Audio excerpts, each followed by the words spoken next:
guys? John back with another video. Yes, it's been a little while. It's winter here in Canada, so I don't post really any car content. I did do a quick video on the Mach 1 when I bought it, just to show you what is coming to the channel. But we got about 4 inches of snow outside and not much to do with the car stuff. So this is my 2022 Mach 1 handling pack car with the Recaro seats, the bigger chin spoiler, the Wickerbill rear wing on it. It is grabber blue, as you can see. This is my first blue Mustang. I've owned a lot of Mustangs, red, a few black ones. Never even had a white one once. Never had a blue one. So I'm liking that. I really love the looks of this car. I haven't really driven it. I drove it down the street to my work and back, which is 1 kilometer each way for the Americans, like, you know, half a mile. So I haven't really driven it, but because of, you know, the weather. I do plan on driving the wheels off this thing this year, but exterior wise, there's really not much I'm going to do to it. To be honest, it's everything I can imagine a Mach 1 should look like. It's like having a Shelby. You just don't buy that and strip it down. I don't know why people buy a Mach 1 or buy a Shelby and take all the stuff off it. Like, if you're going to really go out and customize the outside, buy yourself a GT. Save yourself a bunch of money and build your GT to look any way you want. I don't understand why people strip Mach 1s and Shelbys and change the rims and the hood and the bumper and everything else. It doesn't make sense to me. Teach their own, but me, it doesn't make sense. This car is going to stay basically like this all the way around. Other than I will swap out the front lights and tail lights to RGB ones. The tail lights I already have on order. They're coming out of California. I have been waiting on them since August. Hopefully they get here soon. They're from SimBuild. I bought them for my black 2016 GT, but that car is currently up for sale. And then I bought them and ordered them. I wasn't planning on buying this. This was kind of a last minute, I'm a spur of the moment kind of guy. I was just sitting down one day and went, I'm gonna buy another Mustang, and well, here it is.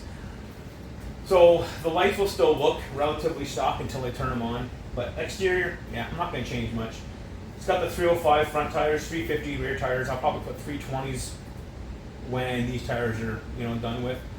But performance-wise, I am taking off the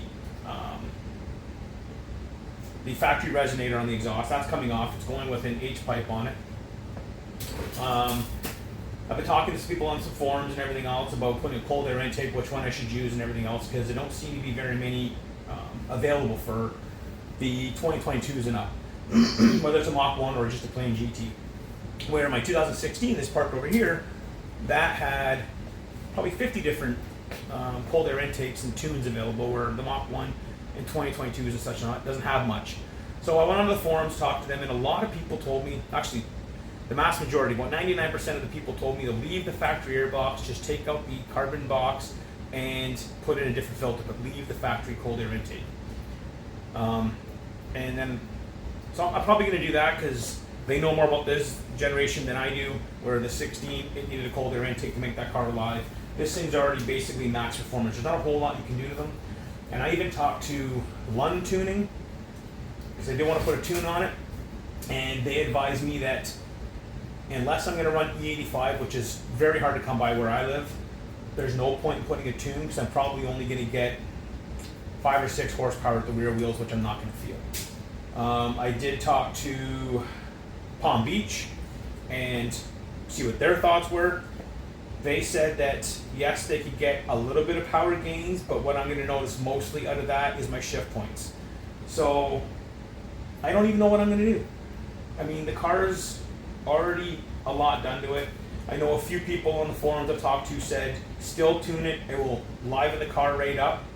But the problem is the people that make the tunes are telling me otherwise. So I'm really conflicted. I don't know if I'm going to waste the money and get a tune, because like I said, the tune companies themselves are saying don't waste your money. But some of the people that own these cars are saying, hell yeah, it's worth the money. So I've got till March or April when the car comes out of storage, or out of my garage, for the summer. So I have a little bit of time to decide, but I'm not quite sure yet what I'm going to do with it. But I am still working that out. I was going to get a hold of Schumacher as well and ask them. And I know there's a few other tunes out there that people really swear by, so I'm going to kind of reach out to all of them, see what they all have for advice. But so far, both of them said not going to gain a whole lot of power, which there's really no point in doing it if you're not going to gain a lot of power. I'm not going to race this car. I just want the power for the streets. So having the shift points and everything else change on it, it really doesn't affect me because I'm not going to take this thing to the track. I might go to a road course, a few of them. There's a couple in the States up by Richmond that I'd like to go out to, out that way, not in Richmond, but out that direction, that I'd like to hit. But I probably, they're road courses, not drag strips. This thing will never hit a drag strip while I own it. So not a whole lot I can do that way. I am going to buy the passenger side oil separator catch can because, you know, anybody knows a Coyote, it's definitely a big necessity. I mean, every oil change on my 2016, I was getting about half to 3/4 oil out of it. I did buy one for the driver's side of my 16, and I drove that all the way to Florida and back, and it was still bone dry. So clearly the driver's side is not needed. I may or may not still buy one for this car. Maybe mine's just a fluke and didn't need it on the driver's side. I don't know. But the passenger side definitely needs it, so that is definitely going to be happening. Other than that, I'm going to be swapping out the front headlights. They're going to look stock still, but they are going to be RGB, so I can change them when I'm parked. I do have tail lights for my black one on order from SimBuild coming out of California. I've been waiting on them since August, and we're now, you know, January 15th, I think today is. So I've been waiting a while. However, my buddy Brandon, he has them in his car. You guys all know him, his Mini 5.0. He's got in his car. They're pretty sick. I like them. I'm waiting on them. At the end of the day, I don't really need them over the winter because the car's not going anywhere. So as long as I have them by spring, I don't have much to complain about, but it is taking kind of a long time. Kind of a bummer. But in saying that, that's the only thing outside the car I'm really going to change is the lights and the tail lights. But you're really not going to notice it at all unless I'm parked and they're actually turned on. But I will be swapping out the factory resonator for an H-pipe, like I said, and spicing up the exhaust a little bit. I'm going to keep the factory active exhaust on the car until it fails. Once it fails, I will remove it and probably put my Flowmaster Outlaws that I currently have on my 2016. They're coming off the 2016 because the car is up for sale, and I do have an interested buyer in it who's actually a buddy of mine, but he said to me he'd like me to put the Roush exhaust back on it because it's a little too loud for him, which is fine because it is insanely loud. So I'll take that exhaust off, swap it out, and just put that exhaust somewhere in my shop here until the active exhaust on this goes, and then I'll swap it over. Or I may buy valved exhaust, which are made here in Ontario. Actually, only made 2 hours for me. They're made in Toronto. I might put them on it. We'll see. The only advantage to putting the valved exhaust on it is when I want to go and blow a donut somewhere or drive like an idiot around town for a minute. I can make the car quiet and nobody will ever know about it. Where with my 2016 that is ridiculously loud all the time, sounds like a drag car, I can't play in this thing without the whole town hearing me, and I do live in a small town. So, but I will pop the hood and show you under the hood. Now the car has not been washed since I purchased it, and oddly enough, the dealership that I did pick the car up at, which I towed it home, I didn't drive it, they didn't wash it either, which kind of disappointing. You know, you're spending the money I spent on this car. I didn't haggle the price. I just went for the price they were asking for, so no arguments, no haggling, and yet they didn't even wash it. So that's kind of, not a fan of that. But I will open the hood, show you under the hood and everything else. Like I said, it is a Recaro seat car. However, I'm not a fan of the Recaro seats. I don't fit in them all that well. As you'll see, I'm a bigger guy, so I'd much rather have the Mach 1 leather seats that go in the car. So if somebody around Ontario, Canada has them and wants to trade me, I will happily swap out the Recaro seats for a nice set of Mach 1 leathers.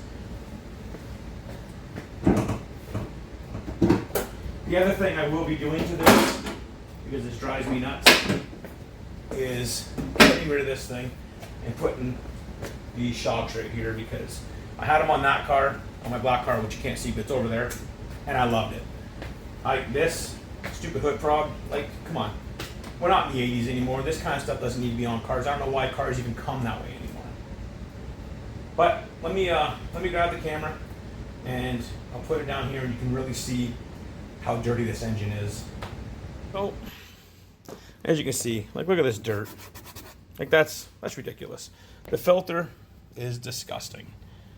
You know, it's just dusty all around. I mean, it's a very clean car, but it's a dusty car, and they didn't bother cleaning it. So me owning a detail shop, this thing will be spotless when I'm done. But yes, oil catch can going over here. I am putting the brake booster cover that goes right here that I'll actually show you.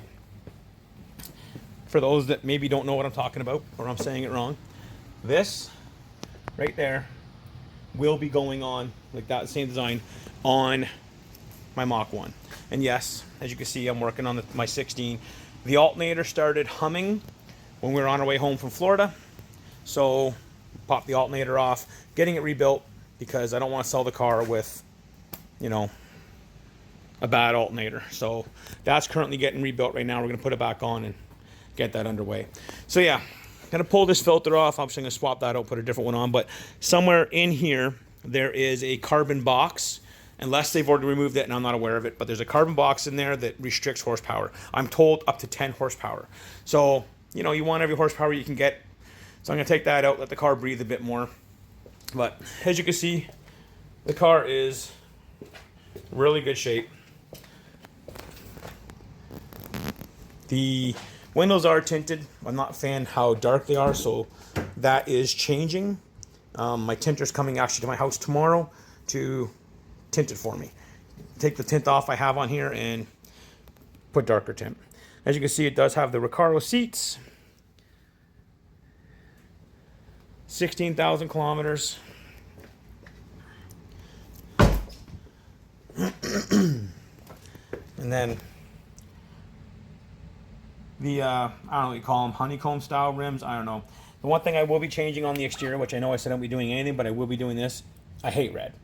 Can't stand it. So I'm going to do them, this is probably really going to piss a lot of people off, but I'm actually swapping them out to a lime green Brembo brake. I'm going to paint them, but put the stickers back on, make it look factory, but it's going to be lime green because I really don't like red.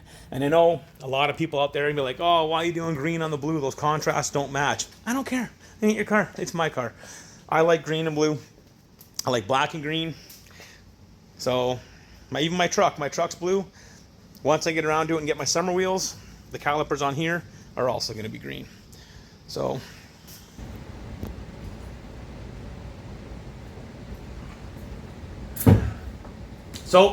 anyway, that is my Mach 1. I'm looking forward to driving it down to Myrtle Beach this year. Probably going to go to a little bit of Mustang Week, which is in North Carolina. Unfortunately, I don't know why they did that. It's not making a lot of people happy, but I probably will hit that up 1 or 2 days. But my group that I go down to Mustang Week with in the last 3 years, we're going to Myrtle Beach anyway. We like the area there. Our family likes it. It's a great tourist area. So if, unfortunately, it's not Mustang Week, we're still going to be there with our Mustangs. And we'll probably slip over to Concord, North Carolina to check out maybe 1 or 2 events at Mustang Week. But we're going to be at Myrtle Beach. And who knows? Maybe I'll take the trip down to Daytona again next October and hit up Mustangs at Daytona. We did that with the black one last year. We did Myrtle Beach twice in that thing last year. Mustangs at Daytona in Florida. And I also drove to Virginia once. So my black one got to see a lot of miles in the States. Hopefully this year I can do the same with the Mach 1. And I do plan on going to Mustang Invasion, I believe it's called, in Las Vegas. Probably not this year, but within the next 2 years, I will be driving this all the way there. At the very least, it will go to Phoenix, because a buddy of mine lives in Phoenix, and I think that's a pretty sick drive to drive this to Phoenix, especially when most of the drive I'll do is down Route 66. So, anyway, that is it for now. That is my 2022 Mach 1 handling pack car. And for anybody that knows my channel and seen my car around, my 2016 Mustang is up for sale. Like I said, I do have a buddy of mine very interested in it. But if he decides to say no, because I know he's getting some really nasty quotes on car insurance that he's just not comfortable paying, which I don't blame him. I wouldn't want to pay a buttload of money for insurance when you're going to drive the car maybe once a week for 5 months. So if he doesn't buy it, I will officially post it up for sale. And is anybody in the Ontario, Canada area, or I don't care where you're from, anybody wants to buy it, it is for sale, or will be for sale. And if you look back at my channel, you'll see all the work that I've done to it. And you'll know all the parts that are put on this car. It's a really nice car. It's been to Mustang Week 3 times. It's been to Mustangs at Daytona once, so people have seen it around. Even got to drive it around Daytona International Speedway, so that was an experience all on its own. The car currently has 62,000 kilometers on it, not miles, kilometers, and it is in mint shape, and I will be selling it certified. If you have any questions on this car, comment down below, and I can actually do a full breakdown video of my 2016 Shadow Black GT Premium Mustang with a 6-speed manual. If anybody's actually interested, I will really go through the whole car, post a video, and if you want it, it'll be available. But I'm giving my buddy a week to decide if he wants it or not. So anyway, that's it for now. As always, like, subscribe, all that fun stuff. Till the next time, stay weird. Later.